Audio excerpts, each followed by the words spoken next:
Salut! Ce n'est pas une vidéo capillaire.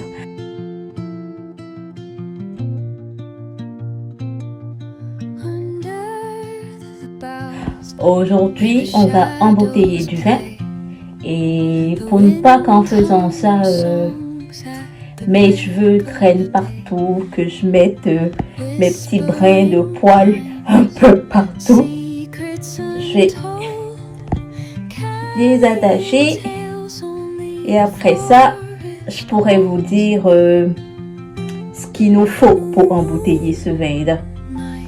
Si je me trompe pas, j'ai comme pas encore fait de vidéo où j'embouteillais du vin.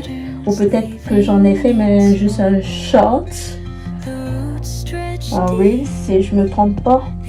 En tout cas, aujourd'hui, je vais essayer de vous montrer ça dans les détails. Vous dire ce qu'il faut, ce qu'on utilise et puis comment on souffre avec les bouteilles là avant d'y mettre du vin. Parce que bien évidemment, je vais pas passer tout mon temps à acheter des bouteilles toutes neuves. Vu la quantité de vin que je fais, ça va en faire pas mal de bouteilles. Voilà, je vous montre ça tout à l'heure. J'ai fini. Comment vous trouvez? C'est cute, hein? C'est cute. À tout. Il y a tellement un beau soleil aujourd'hui, là. Un très beau soleil dehors. Ah. C'est super, c'est parfait. Ça réchauffe un peu, contrairement à nos derniers jours où c'était beaucoup de neige et tout, et puis de froid, et puis voilà. Donc on va embouteiller du vin aujourd'hui, et puis peut-être goûter ça et vous dire ce que j'en pense. Ok, j'ai presque tout réuni, donc là je vous montre ce qu'il faut pour commencer l'embouteillage de vin. Il faut bien évidemment son vin. Là j'en ai deux. On boire. Et celui à l'hibiscus et pois. Ok. Faites pas attention au-dessus. Là c'était dans la cave. Donc ensuite, il faut bien évidemment le mini jet, là, la pompe. Je vais utiliser pour transvaser ton vin. Donc ça ressemble à ça. Comme objet, ça ressemble à ça. Et puis ensuite, il te faut un genre de seau ou un récipient ou une petite cuvette dans laquelle tu vas mettre de l'eau normale que tu vas faire passer premièrement dans la pompe avant de commencer à filtrer ton vin. Il te faut aussi un touris tout vide dans lequel tu vas recueillir ton vin filtré. Mais le plus important, c'est les filtres. Donc, comme filtre, j'en ai quelques-uns. J'ai des filtres numéro 2 et des filtres numéro 1, mais pas de filtre numéro 3. Donc, le filtre numéro 1, il ressemble à ça. Ok. Et en fait, il est pour une filtration grossière. Donc, si tu as un liquide assez brumeux, là, tu peux le filtrer une première fois avec un filtre numéro 1, c'est pour une filtration grossière. Et ensuite, le filtrer avec un filtre numéro 2, qui est pour une filtration d'affinage. Le numéro 3 clarifierait le tout, mais j'ai pas de numéro 3 et ils sont durs à trouver. Où je suis, ils sont durs à trouver en tout cas. Donc c'est ça l'important. Mais la plupart du temps, vu que mes liquides sont quand même assez clairs, la plupart du temps j'utilise direct le numéro 2. Raison pour laquelle j'en ai pas assez. Il m'en reste juste 4 de numéro 2. Donc, ensuite, l'étape que je trouve la plus énervante et la plus demandante, c'est les bouteilles.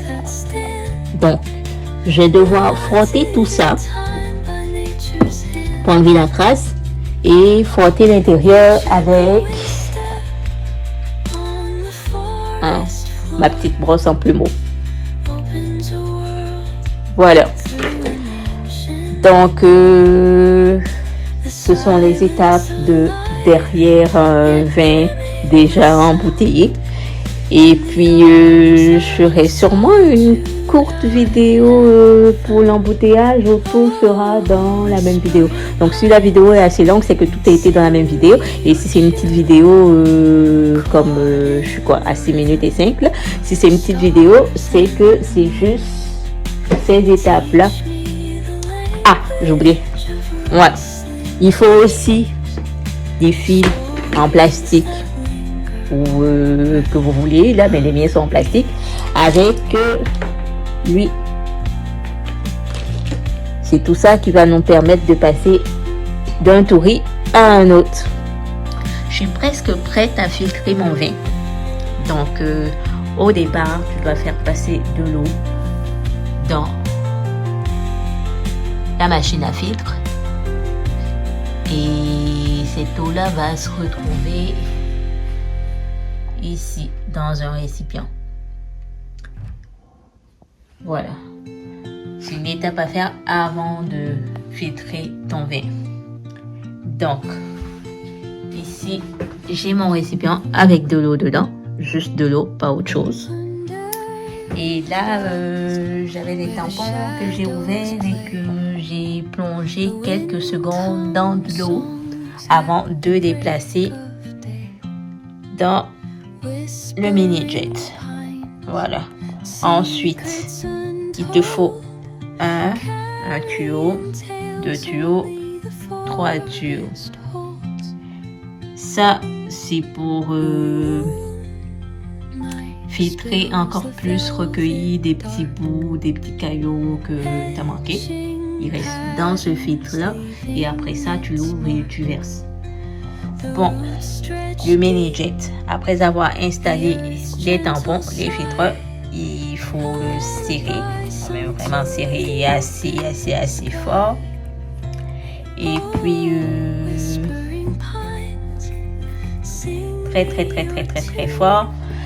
Et ce bout-là, les déchets qui vont s'écouler là, sont censés sortir de là. Donc, il nous faut un autre tuyau à installer là, dans lequel les déchets vont se glisser et tomber dans un autre seau ou dans un autre récipient. Voilà. Donc, je vais me mettre à filtrer, à faire le passage de l'eau et ensuite commencer à filtrer. Et je vous montrerai tout ça. Le setup est prêt et on va mettre notre machine, notre Buonvino mini jet là, en marche. C'est là que mon tuyau s'arrête. Là, je vais recueillir ce qui tombe de l'intérieur. Et là, c'est le tuyau qui va transvaser mon liquide dans son nouveau touri. Je ne sais pas si ça vous arrive vraiment, mais ça me prend vraiment du temps avant que mon Buonvino commence à pomper. J'ai même pensé qu'il ne marchait plus. Si vous avez une solution sur quoi faire pour que mes prochaines filtrations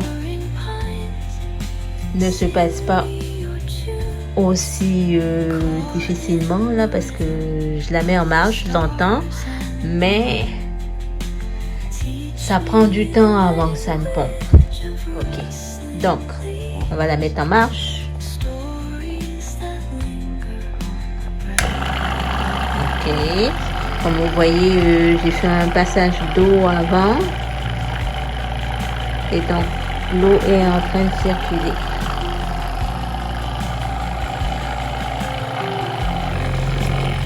Voilà, l'eau circule encore.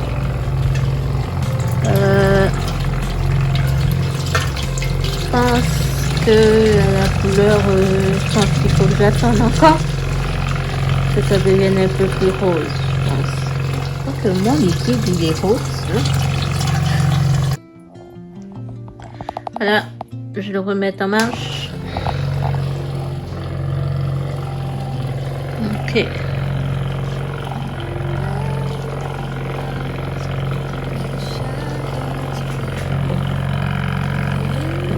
Une petite machine, ça travaille plutôt bien. Je sais pas, par contre, je sais pas si ça prend autant de temps à cause de ce filtre-là. Je sais pas si c'est pour ça que ça prend du temps à filtrer. Mais voilà ce que ça donne. Et puis, voilà à l'intérieur, je pense que j'ai arrêté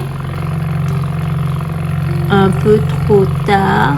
Donc, le liquide de Régie est quand même rosé. Mais normalement, moi, je ne m'en débarrasse pas. Je garde quand même ce liquide-là. Je le fais passer par le filtreur et puis je le garde.